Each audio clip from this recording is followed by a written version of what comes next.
il s'appuie sur la même technologie que ChatGPT. Donc c'est une intelligence artificielle avec laquelle vous pouvez discuter. Jusqu'à présent, cet avatar était réservé aux abonnés payants de Snapchat et depuis quelques jours, il est accessible à tout le monde. Donc c'est une sorte d'ami virtuel.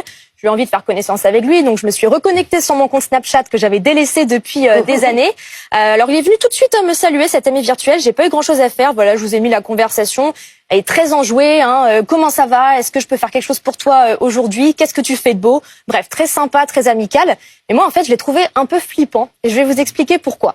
Déjà, j'ai trouvé extrêmement envahissant, très intrusif. Moi, sur Snapchat, j'ai enlevé la géolocalisation pour que l'application ne puisse pas savoir où je suis.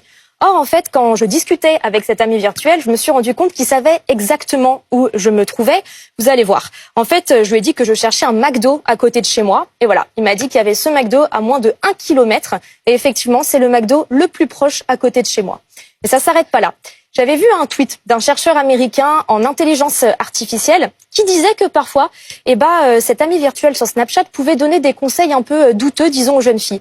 Donc je me suis créé un faux compte, je suis devenue Aline, adolescente de 13 ans, et en fait j'ai inventé une histoire, j'ai raconté à mon ami virtuel que j'avais rencontré un homme à la sortie du collège, et que cet homme avait 30 ans. Donc on avait quand même une différence d'âge assez conséquente, et vous pouvez voir, il est assez enthousiaste mon ami virtuel, c'est génial, et quand je lui dis qu'il y a une différence d'âge, il me dit qu'en fait, c'est plutôt une bonne chose. Une blague? Non, c'est pas une blague, et ça continue. Ça continue. Ensuite, je lui dis que cet homme de 30 ans, je rappelle que j'ai 13 ans, m'a proposé de partir dans le sud ce week-end, mais qui veut pas me dire où, qui veut pas me dire ce qu'on va faire parce que c'est une surprise. Là, pareil, il est très content pour moi, mon ami virtuel. Il te demande des photos, quand même. Il me demande des photos et il me dit les surprises sont toujours géniales.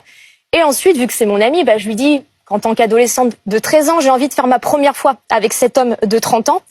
Et là, ça le choque pas non plus. À aucun moment, il fait allusion au fait que je sois mineure. Il me donne même des conseils romantiques pour que cette première fois soit très bien réussie sous les étoiles. Petite couverture pour vous asseoir. Ouais, petite couverture sous les étoiles.